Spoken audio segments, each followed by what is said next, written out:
तो जी good evening, welcome again. हमारा chapter 4 है आज। ठीक है, हिस्ट्री की थीम्स का बुक चल रहा है, बुक नंबर 2। ठीक, उसका हमारा चैप्टर 4 है, यानी कि second last chapter of this particular book. इसके बाद हमारा एक लास्ट चैप्टर होगा और फिर हमारी बुक नंबर 2 भी खत्म हो जाएगी। आई एम टेलिंग यू, आप जो कर रहे हो ना, कोई नहीं कर रहा यार। सीडीएस एंड सीएपीएफ अगर आपने मेरे को, मतलब मैं इतना लेट वीडियो क्यों डालता हूँ, क्योंकि मैं यार इसमें बहुत ज़्यादा एनालिसिस करता हूँ बहुत सारी चीज़ों का। अभी एक और कुछ मैं प्रोग्राम बना रहा हूँ, तो वो भी आपको जल्दी बताऊंगा। तो एनालिसिस करने के बाद मैं ये वीडियो डालता हूँ, क्योंकि मुझे पता है यार, क्योंकि एग्जैक्टली आपने क्या पढ़ना है, वो चीज़ें हेल्प करेंगी आपको। तो चलो स्टार्ट करते हैं। अभी तक किसी वीडियो में अगर आपको डाउट हो तो आप कमेंट करो या फिर मेरे को इस नंबर पे व्हाट्सएप करो। ठीक, चलो स्टार्ट करते हैं। अभी तक हमने विजयनगर डायनेस्टी के बारे में पढ़ा है पिछले वीडियो में, या बोलो भाई पिछले एपिसोड में। तो let's continue with our new episode, जहाँ पे दे रखा है किसान, जमींदार और राज्य। ठीक, अभी यहाँ पे है मुगल डायनेस्टी के रिगार्डिंग दे रखा है। ठीक, 16th मुगल एम्पायर, 16th और 17th सेंचुरी के बारे में बात करते हैं।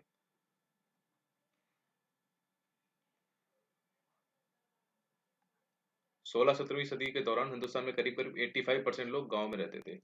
छोटे खेतिहर थे, भूमिहर वगैरह थे, दोनों ही कृषि उत्पादन से जुड़े थे। ठीक, और दोनों ही फसल के हिस्सों के दावेदार थे। इससे उनके बीच सहयोग, प्रतियोगिता और संघर्ष के रिश्ते बने। तो खेती से जुड़े इन तमाम रिश्तों के ताने बाने से गांव का समाज बनता था, और आज भी बनता, आपको पता ही होगा यार। ठीक, इसी समय कई बाहरी ताकतें भी ग्रामीण दुनिया में दाखिल हुई, और इनमें सबसे बड़ा महत्वपूर्ण मुगल राज्य का था, जो अपनी आमदनी का बहुत बड़ा हिस्सा कृषि उत्पादन से उगाता था। राज्य के जो नुमाइंदे थे, राजस्व निर्धारित करने वाले, राजस्व वसूली करने वाले, हिसाब रखने वाले, ग्रामीण समाज पर काबू रखने की कोशिश करते थे। वे तसल्ली करना चाहते थे कि खेतों का की जुताई हो और राज्य का उपज से अपने हिस्से का कर टाइमली मिल जाए उनको। ठीक है, क्योंकि कई फसलें बिक्री के लिए उगाई जाती थी, इसलिए ट्रेड, मुद्रा और बाजार भी गांव में घुस गए, और इससे खेती वाले इलाके शहर से जुड़ गए। अब बात करते हैं यहाँ पे मुगल एम्पायर के बाद में, उसमें क्या था, किसान और हमारा एग्रीकल्चर प्रोडक्शन का क्या रोल था। ठीक है, तो खेती और समाज की बुनियादी इकाई गांव थी। ठीक, जिसमें किसान रहते थे। किसान साल भर लगभग अलग अलग मौसम में तमाम काम करते थे, जिससे फसल की पैदावार होती थी। जैसे कि जमीन की जुताई, बीज बोना, फसल पकने पर उसकी कटाई करना। इसके अलावा वे अन्य उन वस्तुओं के उत्पादन में भी शरीक होते थे जो कृषि वेस्ट थी, जैसे कि शक्कर, तेल, एक्सेट्रा। ठीक, लेकिन सिर्फ मैदानी इलाकों में बसे किसानों की खेती ही ग्रामीण भारत की खासियत नहीं थी। कई ऐसे क्षेत्र थे, जैसे कि सूखी जमीन के विशाल हिस्सों से पहाड़ियों वाले इलाके, जहां उस तरह की खेती नहीं हो सकती थी, जैसे कि ज्यादा उपजाऊ जमीनों पर। आपको याद है BTV के भांबर, तराई, भांगड़, खादड़, एलुवियल प्लेन। सबसे पुराना प्लेन ये है, ओल्ड एलुवियल, और ये होता है नया। सबसे ज्यादा फर्टाइल हमारा खादड़ होता है। भांबर में नदी गायब हो जाती है, तराई में नदी बाहर आ जाती है। ये रट लो, इससे क्वेश्चन आता है हर बार, जहाँ उस तरह के कहते हैं। ठीक है, जैसे कि ज्यादा उपजाऊ जमीनों पर। इसके अलावा भूखंड का एक बहुत बड़ा हिस्सा जंगलों से घिरा था। ठीक, जब हम कृषि समाज की बात करते हैं, तब हमें इन भौगोलिक विविधताओं का ख्याल रखना चाहिए। नंबर एक, रिसर्च फॉर द सोर्सेस, या फिर डिस्कवरी, तलाश, यानी कि सर्च फॉर द सोर्सेस। तो चूंकि किसान अपने बारे में खुद नहीं लिखा करते थे, इसलिए ग्रामीण समाज के जो क्रियाकलापों की जानकारी हमें उन लोगों से नहीं मिलती जो खेतों में काम करते थे। नतीजन 16th और 17th सेंचुरी के हमारे को कृषि इतिहास को समझने के लिए हमारे मुख्य जो सोर्स हैं वो ऐतिहासिक ग्रंथ के दस्तावेज हैं, जो मुगल दरबार की निगरानी में लिखे गए थे। ठीक, तो उसमें आपको मिलेगा आईने अकबरी। ठीक, जो किसने लिखा है, अबुल फजल ने लिखा था। Abul Fazal was the court poet of Akbar. खेतों की नियमित जुताई की तसल्ली करने के लिए राज्य के नुमाइंदों द्वारा करों की उगाही के लिए, और राज्य व ग्रामीण सत्तापोषी यानी कि जमींदारों के बीच के रिश्ते के नियमन के लिए जो इंतजाम राज्य ने किए थे ना, उसका लेखा जोखा इस ग्रंथ में बड़ी सावधानी से पेश किया गया है। तो वेरी इंपॉर्टेंट यहाँ पे क्या है लिखने के लिए, कि आईने एक बारी में क्या लिखा गया है, उस टाइम का एग्रीकल्चर दिखा गया है। ठीक, give me a second। ठीक है, तो ये सब उसमें लिखा गया है। तो आइन का मुख्य उद्देश्य था अकबर के साम्राज्य का एक ऐसा खाका पेश करना था, जहां पर एक मजबूत सत्ताधारी वर्ग सामाजिक मेल जोल बनाकर रखता था। आईने के लेखक के मुताबिक मुगल राज्य के खिलाफ कोई बगावत या किसी भी किस्म की स्वायत्ता सत्ता की दावेदारी का असफल होना पहले से ही तय था। दूसरे शब्दों में, किसानों के बारे में जो कुछ हमें आइन से पता चलता है, वह सत्ता के ऊंचे गलियारों का नजरिया है। मतलब सब कुछ अच्छा ही अच्छा लिखा हुआ है अबाउट द फार्मर्स। खुशकिस्मती से, मतलब गुड लक कि आयन की जानकारी के साथ साथ हम उन सोर्सेज का भी इस्तेमाल कर सकते हैं जो मुगलों की राजधानी से दूर के इलाकों में लिखे गए थे। इनमें 17th और 18th सेंचुरी के गुजरात, महाराष्ट्र और राजस्थान से मिलने वाले वे दस्तावेज शामिल हैं जो सरकार की आमदनी की डिटेल्ड इन्फॉर्मेशन देती हैं। इसके अलावा ईस्ट इंडिया कंपनी के बहुत सारे हमारे पास प्रूफ डॉक्यूमेंट हैं जो पूर्वी भारत में कृषि संबंधी संबंधों का उपयोगी खाका पेश करते थे। ये सभी सोर्स किसानों, जमींदारों और राज्य के बीच तने झगड़ों को दर्ज करते हैं। लगे हाथ ये सोर्स यह समझने में हमारी मदद करते हैं कि किसान राज्य को किस नजरिए से देखते थे और राज्य से उन्हें कैसे न्याय की उम्मीद थी। तो किसान और उनकी जमीन के बारे में दे रखा है कि काल के भारतीय फारसी सोर्स किसान के लिए आमतौर पर रैयत यानी कि बहुवचन रियाया या मुजारिया शब्द का इस्तेमाल करते थे। साथ ही हमें किसान या आसामी जैसे शब्द भी मिलते हैं। ठीक है। 17th सेंचुरी के सोर्स की बात करें तो दो किस्म के किसानों की चर्चा करते हैं। एक था खुद कास्ट और वह पाही कास्ट। पहले किस्म के किसान वे थे जो उन्हीं गांव में रहते थे जिनमें उनकी जमीन थी। ठीक, मतलब जहाँ रह रहे हैं वहीं पर खेती भी कर रहे हैं। दूसरे में वे खेती करते जो दूसरे गांव से ठेके पर खेती करने आते थे। आपको पता ही है आज की डेट में भी चलता है। लोग अपनी मर्जी से भी पाही कासत बनते थे।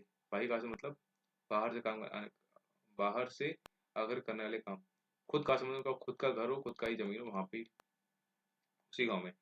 मसलन अगर करो कि शर्तें किसी दूसरे गांव में बेहतर ना मिले और मजबूरन भी, मसलन अकाल या भुखमरी के बाद आर्थिक परेशानी से। मतलब ये सारे रीजंस बता रहे हैं कि या तो अच्छी उनको पेमेंट मिलता था, या वहां पे अकाल पड़ जाता था, या फिर भुखमरी होती थी। ठीक, ये सब हो जाता था। तो यहाँ पे देखा उत्तर भारत के एक औसत किसान के पास शायद ही कभी एक जोड़ी बैल और दो हल से ज्यादा कुछ होता था। मतलब दो बैल और दो हल, ज्यादातर के पास इससे भी कम। गुजरात में जिन किसानों के पास 6 एकड़ के करीब जमीन थी वे समृद्ध माने जाते थे। दूसरी तरफ बंगाल में एक औसत जमीन की ऊपरी सीमा 5 एकड़ थी। 10 एकड़ जमीन वाले आसामी को अमीर समझा जाता था। खेती व्यक्तिगत मिल्कियत के सिद्धांत पर आधारित थी। किसानों की जमीन उसी तरह खरीदी और बेची जाती थी और जैसे दूसरे संपत्ति मालिकों की। ठीक। 19th सेंचुरी के दिल्ली आगरा इलाके में किसानों की मिल्कियात का यह विवरण 17वीं शताब्दी पर भी उतना ही लागू होता है। हल जोतने वाले खेती और किसान हर जमीन की हदों पर मिट्टी, ईंट और कांटों से पहचान के लिए निशान लगाते हैं और जमीन के ऐसे हजारों टुकड़े किसी भी गांव में देखे जा सकते हैं। ठीक। वो मिट्टी मतलब बाउंड्री कैसे क्रिएट करते थे? मिट्टी, ईंट और कांटों के पहचान के निशान लगाते थे। ठीक। यहाँ पे कुछ देर का है कि किसान बस्तियों का बसना उजड़ना। तो ये हिंदुस्तानी कृषि समाज की एक खासियत थी और इस खासियत ने मुगल शासक बाबर की तेज निगाहों को इतना चौंकाया कि उसने इसे अपने संस्मरण बाबरनामा। ठीक। हिंदुस्तान में बस्तियां और गांव दरअसल शहर एक लम्हे में ही वीरान भी हो जाते हैं और बस भी जाते हैं। मतलब पता नहीं लगता कि कब गांव बन गया और कब वहां पे खत्म हो गया। बरसों से आबाद किसी बड़े शहर के बासिंदे उसे छोड़कर चले जाते हैं तो वे ये काम इस तरह करते हैं कि 1.5 दिनों के अंदर उनका हर नामो निशान वहां से मिट जाता है। दूसरी ओर अगर वे किसी जगह पर बसना चाहते हैं तो उन्हें पानी के रास्ते खोजने की जरूरत नहीं होती क्योंकि उनकी सारी फसलें बारिश के पानी में उगती हैं। और चूंकि हिंदुस्तान की आबादी बेशुमार है, लोग उमड़ते चले आते हैं, वे एक सरोवर या कुआं बना लेते हैं। उन्हें घर बनाने या दीवार खड़ी करने की भी जरूरत नहीं होती। बस अ, खस की घास बहुतायत में पाई जाती है, जंगल अपार हैं, झोपड़ियां बनाई जाती हैं और यकायक एक गांव या शहर खड़ा हो जाता है। ये बताया था कि कितनी जल्दी गांव बनते और उजड़ते थे। अभी बता रहे हैं टेक्निक फॉर द इरिगेशन। आपको पता है इरिगेशन, इसके ऊपर भी पेपर सीपीयू में पेपर 2 के लिए इंपॉर्टेंट है ये। इरिगेशन का सब कुछ वाटर का रिगार्डिंग चल रहा ना। ट्रिपलिंग ड्रिप इरिगेशन सिस्टम है ना, इसलिए देख लेना आप।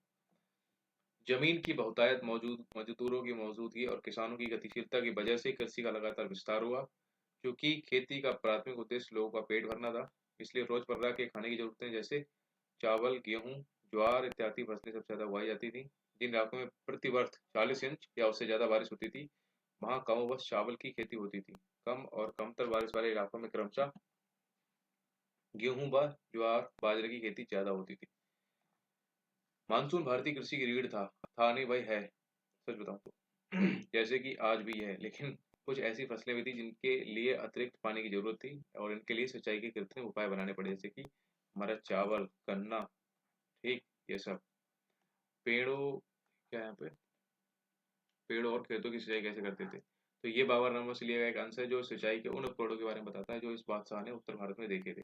तो हिंदुस्तान के मुल्क का ज्यादातर हिस्सा मैदानी जमीन पर बसा हुआ है, हालांकि यहाँ शहर और खेती लायक जमीन की बहुतायत है, लेकिन कहीं भी बहते पानी का इंतजाम नहीं है, इसलिए कि फसल उगाने या बागानों के लिए पानी की बिल्कुल जरूरत नहीं है।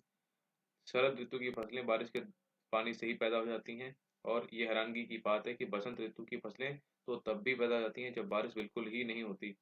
छोटे पेड़ों तक बाल्टियों या रहट के जरिए पानी पहुंचाया जाता है।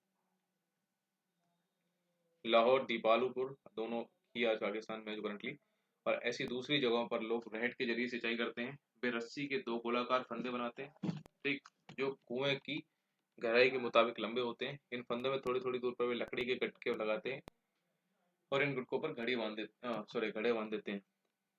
लकड़ी के गुटकों और घड़ों से बंधी इन रस्सियों को कुएं के ऊपर पहियों से लटकाया जाता है। पहिए की धुरी पर एक पहिया और इस अंतिम पहिए को बैल के जरिए घुमाया जाता है। इस पहिए के दांत पास के दूसरे पहिए के दांत को जकड़ लेते हैं और इस तरह घड़ों वाला पहिया घूमने लगता है। घड़ों घड़ों से जहाँ पानी गिरता है वहां एक सकरा नाला खोदा जाता है और इस तरह से हर जगह पानी पहुंचाया जाता है।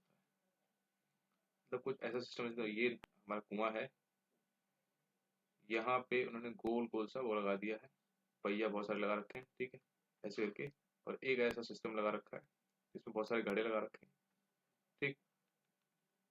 और घड़ों घड़ों का मुंह आउटसाइड है, ठीक। और इधर जो है यहाँ पे एक बड़ा सा पहिया है ऐसे, और यहाँ पे बैल मता हुआ ऐसे घूमता है। जब ये बैल घूमता है तो ये पहिया ऐसे घूमता है, ये पूरा घूमता है, तो ये पूरा सर्किल घूमता है ना। जब ये घूमता है इधर से पानी भरा मटके में ऐसे आया, इधर गिरा और यहाँ पे नाला बना दिया ऐसे, तो किधर भी साइड में निकाल दिया होगा। ये काम आप इधर भी कर सकते हो, ठीक है। इधर इधर से पानी निकलता है। आगरा, चांदबर और बयाना जो आज के यूपी में है, और ऐसे अन्य इलाकों में भी लोग बाग पलट, ये देखो यहाँ पे बना हुआ है, सॉरी क्यों बनाया, लोग बाल्टी से सिंचाई करते हैं। कुएं के किनारे पर वे लकड़ी के कन्ने गाड़ देते हैं और कन्नों के बीच बेलन लटकाते हैं। एक बड़ी बाल्टी में रस्सी बांधते हैं, रस्सी को बेलन पर लपेटते हैं और इसके दूसरे छोर को बैल से बांध देते हैं। एक शख्स को बैल हाँकना पड़ता है, दूसरी बाल्टी से पानी निकलता है, ये सब पता है।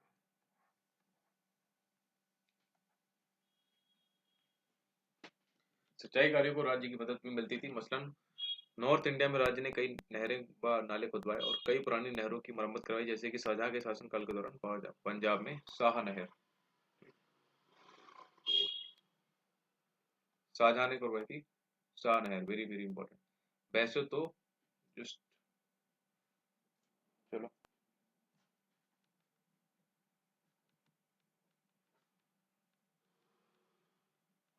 हम्म, वैसे तो खेती मेहनत कसी का काम था, लेकिन किसान ऐसी तकनीकों का भी इस्तेमाल करते थे जो अक्सर पशु बल पर आधारित होती थी, ठीक। ऐसा एक उदाहरण लकड़ी के उस हल्के हल का दिया जाता है जिसके एक छोर पर लोहे की नुकीली धार या पाल लगाकर आसानी से बनाया जा सकता था। ऐसे हल मिट्टी को बहुत गहरे नहीं खोदते थे, जिसके कारण तेज गर्मी के महीनों में नमी बची रहती थी। बैलों के जोड़े के सहारे खींचे जाने वाले परमे का इस्तेमाल बीज बोने के लिए किया जाता था, लेकिन बीजों को हाथ से छिड़क कर बोने का रिवाज ज्यादा प्रचलित था। मिट्टी की गुड़ाई और साथ साथ निराई के लिए लकड़ी के मूठ वाले लोहे के पतले धार में काम लाए जाते। वही तंबाकू का प्रसार कैसे हुआ? ये पौधा सबसे पहले दक्कन यानी कि साउथ पहुंचा, और वहां से 17वीं सदी के शुरुआती वर्षों में उसे उत्तर भारत लाया गया। आइन उत्तर भारत की फसलों की सूची में तंबाकू का जिक्र नहीं करती है, आइन में नहीं आता है तंबाकू, ठीक है। आइन अकबरी, अबुल फजल की और अकबर और उसके अभिजातों ने 1604 में पहली बार तंबाकू देखी थी। ऐसा लगता है कि इसी समय तंबाकू का धूम्रपान हुक्के या चिलम में करने की लत ने जोर पकड़ा। जहांगीर इस पूरी आदत के फैलने से इतना चिंतित हुआ कि इसने मतलब उसने इस पर पाबंदी लगा दी थी, ठीक। यह पाबंदी पूरी तरह से बेअसर साबित हुई, क्योंकि हम जानते हैं कि 17वीं सदी के अंत तक तंबाकू पूरे भारत में खेती, व्यापार और उपयोग की मुख्य वस्तुओं में से एक था। किसने लगाने की कोशिश की थी भाई? जहांगीर, ठीक।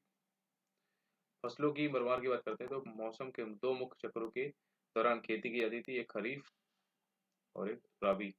यानी सूखे इलाकों और बंजर जमीन को छोड़ दे तो ज्यादातर जगहों पर एक साल में कम से कम दो फसलें होती थी। जहां बारिश या सिंचाई के अन्य साधन हर वक्त मौजूद थे, वहां 2 साल में 3 फसलें भी उगाई जाती थी। इस वजह से पैदावार में भारी डिफरेंशिएट लाइक वेरिएशन मिलता है। उदाहरण के तौर पर आईने में बताती कि दोनों मौसम मिलकर मुगल प्रांत आगरा में 39 किस्म की फसलें उगाई जाती थी, जबकि दिल्ली प्रांत में 43 फसलों की पैदावार होती थी। बंगाल में सिर्फ चावल की 50 किस्में पैदा होती थी, ठीक। हालांकि दैनिक आहार की खेती पर ज्यादा जोर दिया जाता था, मगर इसका मतलब ये नहीं था कि मध्यकालीन भारत में खेती सिर्फ गुजारा करने के लिए की जाती थी। सोर्सेस में हमें अक्सर जिन्स ए कामिल, ठीक है, सर्वोत्तम फसलें जैसे लफ्ज मिलते हैं। मुगल राज्य भी किसानों को जस्ट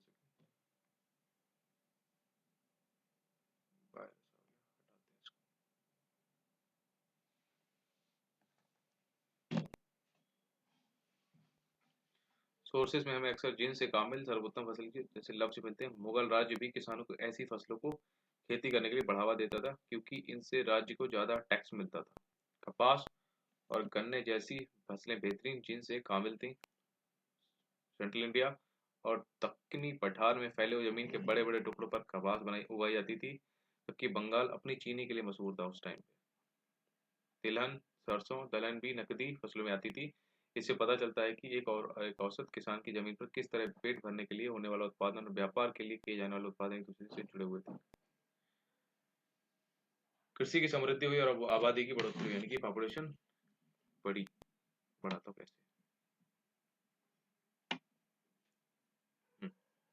कृषि उत्पादन के ऐसे विविध और लचीले तरीकों का एक बड़ा नतीजा ये निकला कि आबादी धीरे धीरे बढ़ने लगी। आर्थिक इतिहासकारों की गणना के मुताबिक समय समय पर होने वाली भूखमरी और महामारी के बावजूद 1600 से 1700 के बीच भारत की आबादी लगभग 5 करोड़ बढ़ गई।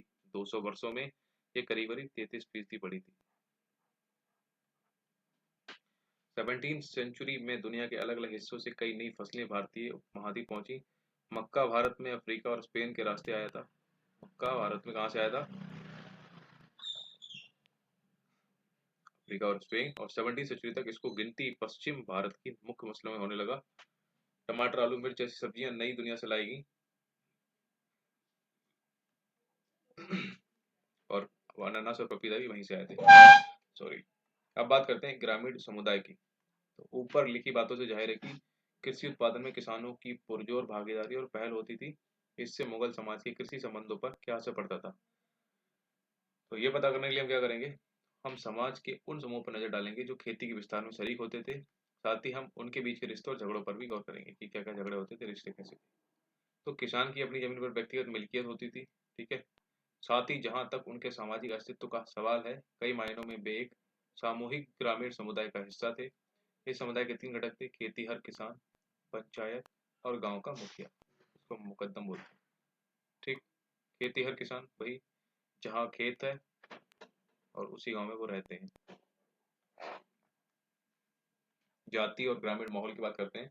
तो जाति और अन्य जाति जैसे भेदभावों की वजह से खेती हर किसान कई इस तरह के समूह बटे थे। खेतों की जुताई करने वालों में एक बड़ी तादाद ऐसे लोगों की थी जो नीच समझे आने वाले कामों में लगे थे, क्या या फिर खेतों में मजदूरी करते थे। हालांकि खेती लायक जमीन की कमी नहीं थी, फिर भी कुछ जाति के लोगों को सिर्फ नीचा समझने समझे जाने वाले काम ही दिए जाते थे। इस तरह वे गरीब रहने के लिए मजबूर थे। जनगणना तो उस वक्त नहीं होती थी, पर जो थोड़े बहुत हमारे पास डेटा और फैक्ट हमारे पास हैं, तो उनसे पता चलता है कि गांव की आबादी का बहुत बड़ा हिस्सा ऐसे ही समूह का था। इनके पास संसाधन सबसे कम थे और ये जाति व्यवस्था की पाबंदियों से बंधे थे। इनकी हालत कमोबेश वैसी ही थी जैसे कि आधुनिक भारत में दलितों की है। दूसरे संप्रदाय में भी ऐसे भेदभाव फैलने लगे थे। मुसलमान समुदायों में हलाला खुरान जैसे कि नीच कर्मों से जुड़े समूह गांव की हदों के बाहर ही रह सकते थे। इसी तरह बिहार में मल्लाहजदाओं, शाब्दिक अर्थ नाविकों के पुत्र, की तुलना दासों से की जा सकती थी।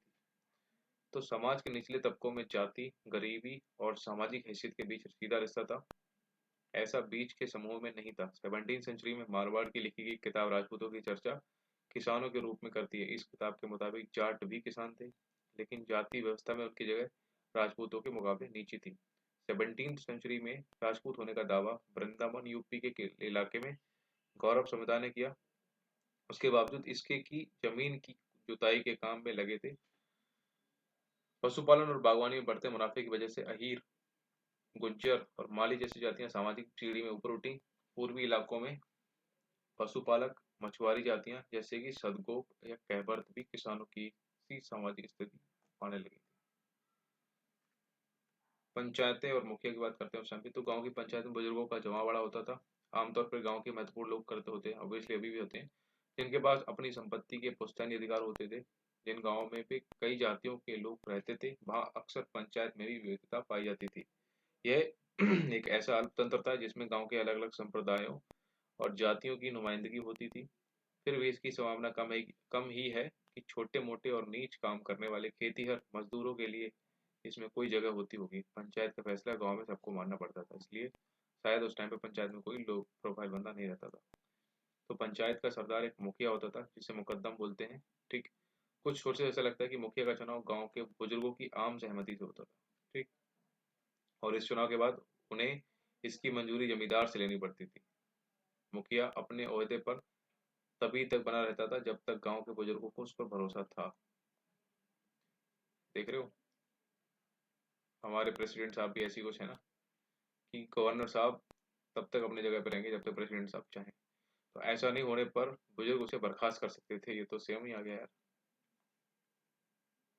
गांव की आमदनी व खर्चे का हिसाब किताब अपनी निगरानी में बनवाना मुखिया का मुख्य काम था, और इसमें पंचायत का पटवारी उसकी मदद करता था। ठीक। यहाँ पे भ्रष्ट मंडल के बारे में दे रखा है, तो मंडल अक्सर अपने ओहदे का गलत इस्तेमाल करते थे। मुख्यतः उन पर ये आरोप था, मंडल मतलब मुखिया, मुख्यतः उन पर ये आरोप था कि ये पटवारी के साथ मिलकर हिसाब किताब में हेरा फेरी, ये देखो,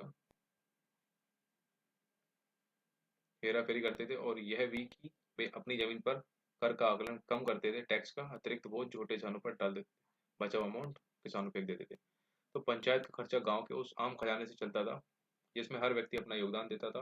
वही है आज की डेट में हमारी गवर्नमेंट ऑफ इंडिया की जो टैक्स हम देते हैं ना हम लोग, हमारा अमाउंट जो यूज होता है, फिर इस खजाने से उन पर उन टैक्स अधिकारियों की खातिरदारी का खर्चा भी किया जाता था, जो समय समय पर गांव का दौरा किया करते थे। दूसरी ओर इस कोष का इस्तेमाल बाढ़ जैसी प्राकृतिक विवादों से निपटने के लिए भी होता था। ये तो बहुत लग रहा है कि हमारे राष्ट्रपति जी का जो कोष होता है ना, प्रेसिडेंशियल वाला,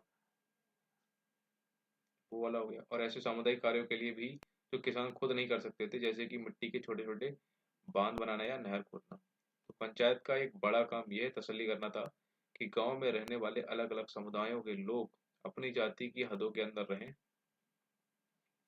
ईस्टर्न इंडिया में सभी शादियां मंडल की मौजूदगी में होती थी, और ये कह सकते हो कि आप कि जाति की अवहेलना रोकने के लिए लोगों के आचरण पर नजर रखना गांव के मुखिया की जिम्मेदारियों में से एक था। पंचायतों को जुर्माना लगाने और समुदाय से निष्कासित करने जैसे ज्यादा गंभीर दंड देने के अधिकार थे। समुदाय से बाहर निकालना एक बड़ा कदम था, जो एक सीमित समय के लिए लागू किया जाता था। इसके तहत दंडित व्यक्ति को दिए हुए समय के लिए गांव छोड़ना पड़ता था। इस दौरान वह अपनी जाति और पेशे से हाथ धो बैठता था, और ऐसी नीतियों का मकसद जातिगत रिवाजों की अवहेलना रोकता था। ग्राम पंचायत के जो अलावा गांव में हर जाति की अपनी पंचायत होती थी।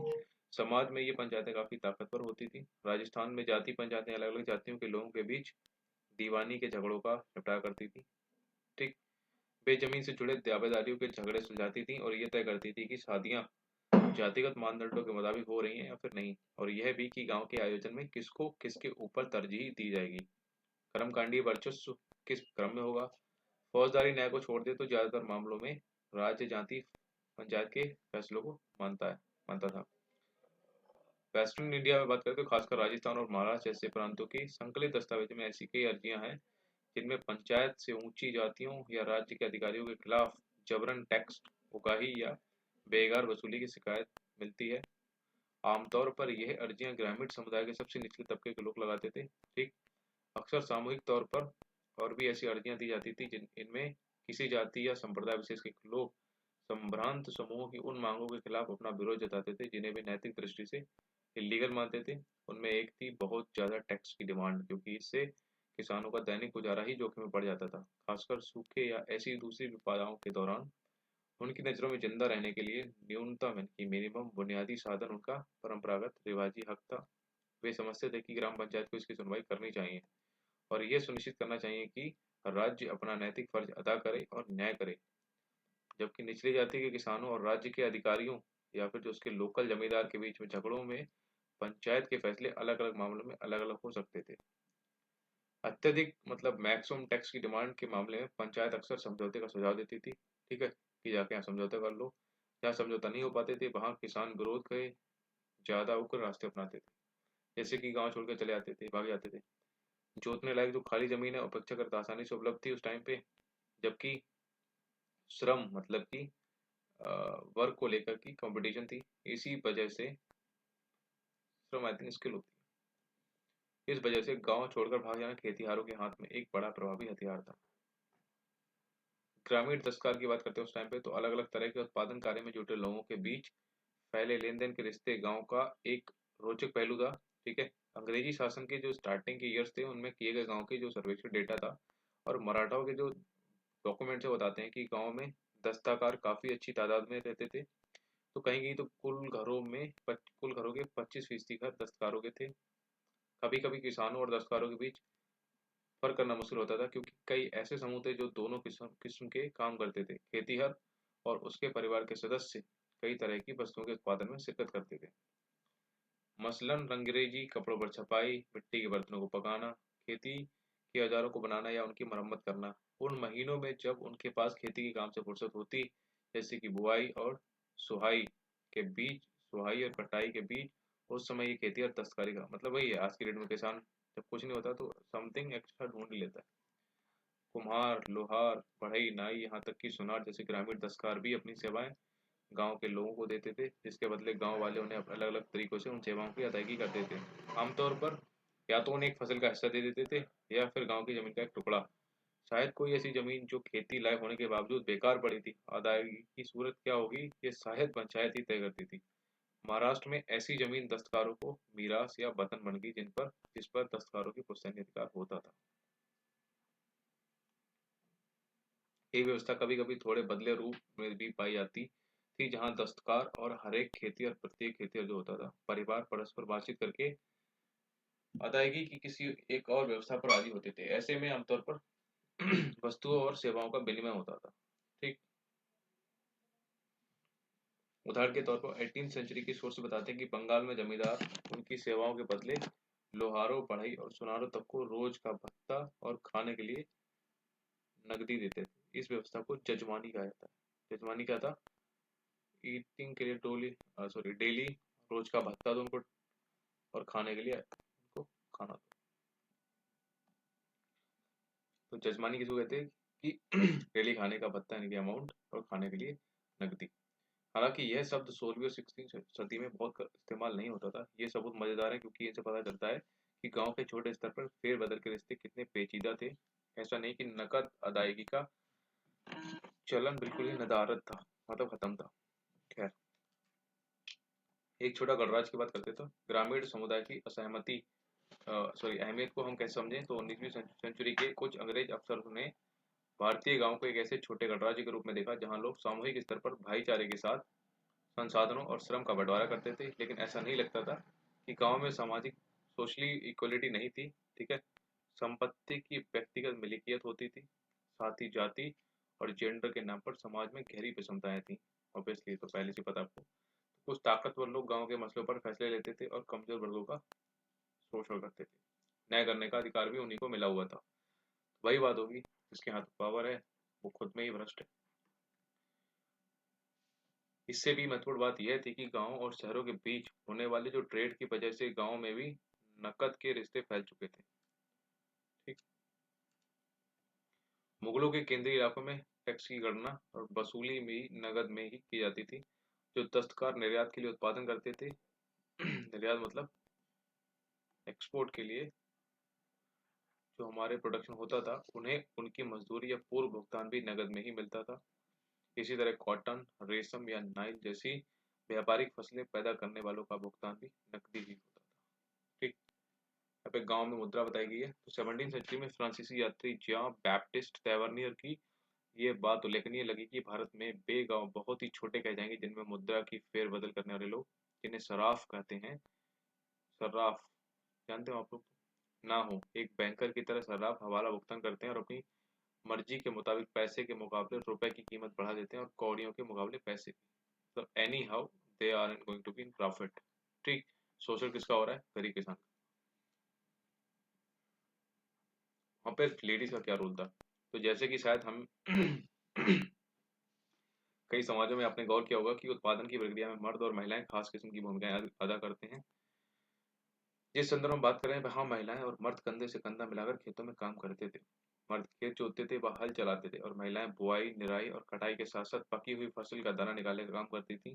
तो जब छोटी छोटी ग्रामीण इकाइयों का और किसान की व्यक्तिगत खेती का विकास हुआ, जो कि मध्यकालीन भारतीय कृषि की खासियत थी, तब घर परिवार के संसाधन और श्रम उत्पाद की बुनियाद बने। स्वाभाविक तौर पर ऐसे में लिंग बोध के आधार पर आमतौर पर किया जाने वाला जो फर्क था, जो घर के लिए महिलाएं और बाहर के लिए मर्द, उस टाइम पे ये नहीं था। फिर भी महिलाओं की जैव वैज्ञानिक क्रियाओं को लेकर लोगों के मन में पूर्वाग्रह बने रहे। मसलन वेस्टर्न इंडिया में राजस्ला महिलाओं को हल या कुम्हार का चाक छूने की इजाजत नहीं थी। हल, चाक मतलब चाकू, तलवार। इसी तरह बंगाल में अपने मासिक धर्म के समय महिलाएं पान के बगान में नहीं घुस सकती, क्योंकि पान लोग खाते हैं टेबल से, तो उस बगान में नहीं जाती थी। मासिक धर्म की मतलब जो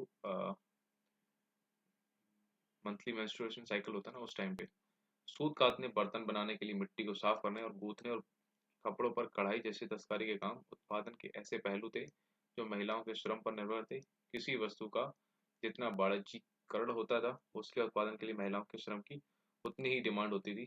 ठीक है। दरअसल किसान और जो दस्तकार महिलाएं जरूरत पड़ने पर ना सिर्फ खेतों में काम करती थी, बल्कि नियोक्ताओं के घरों पर भी जाती थी और बाजारों में भी काम करती थी। ठीक।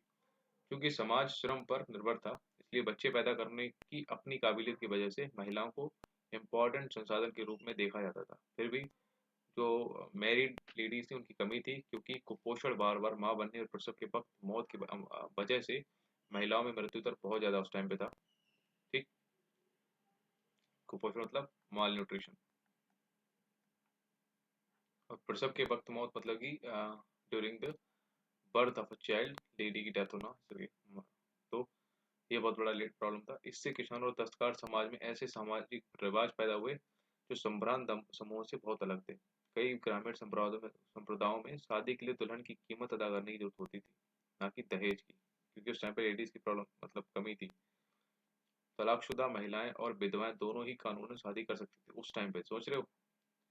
महिलाओं की प्रजनन शक्ति को इतनी अहमियत दी जाती थी, उस पर काबू खोने का बड़ा डर था। स्थापित रिवाजों के मुताबिक घर का मुखिया मर्द होता था, और इस तरह महिला पर परिवार और समुदाय के मर्दों द्वारा पुरजोर काबू रखा जाता था। बेवफाई के शक पर ही महिलाओं को भयानक दंड दिया सकते थे। मतलब लेडीज नहीं दे सकती। अब मेल, चूंकि he is a headman, he can do anything. Rajasthan, Gujarat और महाराष्ट्र आदि पश्चिमी भारत के इलाकों में मिले दस्तावेजों में ऐसी दरख्वास्त मिली है, जो महिलाओं ने न्याय और मुआवजे की उम्मीद से ग्राम पंचायत को भेजी थी। पत्नियां अपने पतियों की बेवफाई का विरोध करते हुए दिखाई देती, देखो। और फिर गृहस्थी के मर्द पर यह आरोप लगाती कि वे पत्नी और बच्चों को अनदेखी करता है। मर्दों की बेवफाई हमेशा दंडित नहीं होती थी, लेकिन राज्य और ऊंची जाति के लोग अक्सर ये सुनिश्चित करने की कोशिश करते थे कि परिवार के भरण पोषण का इंतजाम हो जाए। ज्यादातर जब महिलाएं पंचायत दरखास्त देती, उनके नाम दस्तावेजों में दर्ज नहीं किए जाते। दरख्वास्त करने वाली का हवाला गृहस्थी के मर्द यानी कि मुखिया की माँ, बहन या पत्नी के रूप में दिया जाता था। मतलब कैसे, मान लो एक्स, या मान लो कोई नाम ले लो, क्या नाम लो लड़की का, छोड़ो लड़की का नाम नहीं, मान लो बाई नाम की कोई लड़की है और एक्स नाम का बंदा है। ठीक। तो अगर इसको कंप्लेंट देनी होती थी तो फिर वो लगाती थी बाई एक्स वाइफ। ठीक। या एक्स की जो माँ होती थी, जो भी है उस हिसाब से, मतलब इसको इंक्लूड करना जरूरी था बंदे को। तो भूमिहर भद्दजनों में महिलाओं की पुश्तैनी संपत्ति का हक मिला हुआ था। पंजाब से ऐसे उदाहरण मिलते हैं जहां महिलाएं जो विधवा थी, पुश्तैनी संपत्ति के विक्रेता के रूप में ग्रामीण जमीन के बाजार में सक्रिय हिस्सेदारी रखती थी। हिंदू और मुसलमान महिलाओं की जमींदारी उत्तराधिकारी में मिलती थी, जिसे बेचने अथवा गिरवी रखने के लिए वे स्वतंत्र थी। बंगाल में भी महिला जमींदारी पाई जाती थी। ठीक है। तो 18वीं सदी की सबसे बड़ी और मशहूर जमींदारों में से एक थी राजशाही की जमींदारी, जिसकी कर्ता धर्ता एक लेडी थी। उस टाइम पर जंगल और कबीले की बात करते हैं, तो बसे हुए गांव के परे ग्रामीण भारत में बसे हुए लोगों की खेती के अलावा भी बहुत कुछ था।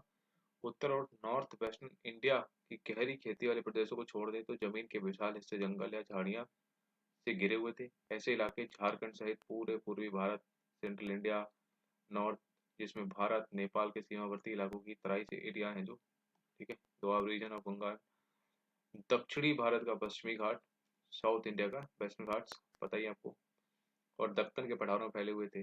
ठीक, हालांकि इस काल में अखिल भारतीय स्तर पर जंगलों के फैलाव का औसत निकालना लगभग इम्पॉसिबल था। फिर भी सामयिक सोर्सेज से जो मिली जानकारी के आधार पर यह अंदाजा लगाया जा सकता है कि औसत करीब करीब 40% थी। समसामयिक रचनाएं मतलब कि ये पूरा इंडिया में सिर्फ 50-60% लोग रहते थे, बाकी 40% जंगल ही था। समसामयिक रचनाएं जंगल में रहने वालों के लिए जंगली शब्द का इस्तेमाल करती थी, लेकिन जंगली होने का मतलब सभ्यता का ना होना बिल्कुल नहीं था। वैसे आजकल इस शब्द का प्रचलित अर्थ यही है। उन दिनों इस शब्द का इस्तेमाल ऐसे लोगों के लिए किया जाता था जिनका गुजारा जंगल के उत्पादों, शिकार और स्थानांतरित खेती से होता था। स्थानांतरित कृषि, शिफ्टिंग कल्टीवेशन, ये काम मौसम के मुताबिक होते थे। उदाहरण के तौर पर भीलों में बसंत के मौसम में जंगल के उत्पाद इकट्ठे किए जाते, गर्मियों में मछली पकड़ी जाती थी और मानसून के महीनों में खेती की जाती और शरद के व जाड़े के महीनों में शिकार किया जाता था। यह सिलसिला लगातार गतिशीलता की बुनियाद पर खड़ा था और इस बुनियाद को मजबूत भी करता था। लगातार एक जगह से दूसरी जगह घूमते रहना इन जंगलों में रहने वाले कबीलों की खासियत थी, स्पेशलिटी थी।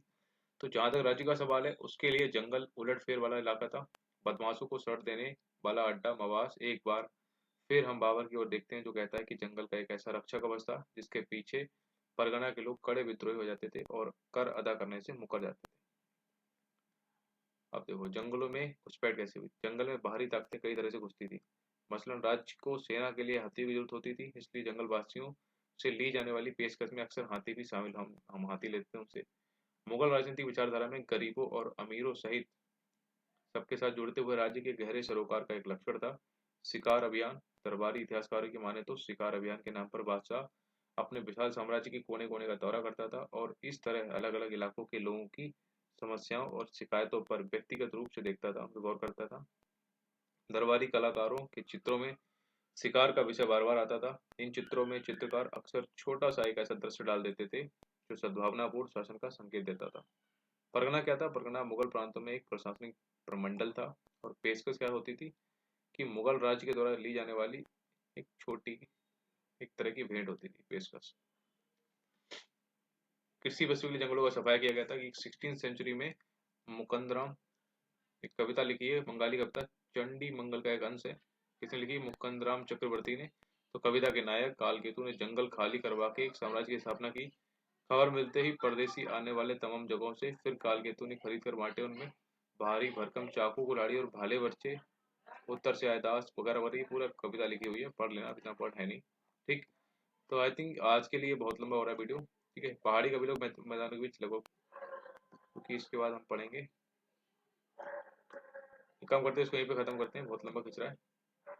अगली वीडियो में देखते हैं, क्योंकि इसको अगली वीडियो में चैप्टर खत्म कर देंगे। तो कंटिन्यू पढ़ते रहो, रिवीजन करते रहो और ये कहानी की तरह सुनते रहो यार, ज़्यादा कुछ नहीं करना, आपने सुनते रहना है। जो फैक्चुअल चीज़ें मैं आपको बताता रहूँगा, बाकी कहानी तरह सुनते रहो, क्योंकि जब आपको स्टेटमेंट में कहानी मिलेगी ना, आप पढ़ोगे हंसोगे, लिटरली हंसोगे कि यार भाई क्या ही कहानी थी और क्या मस्त समझ में आई है। तो चलो इसको खत्म करते हैं यहाँ तक। See you in the next video.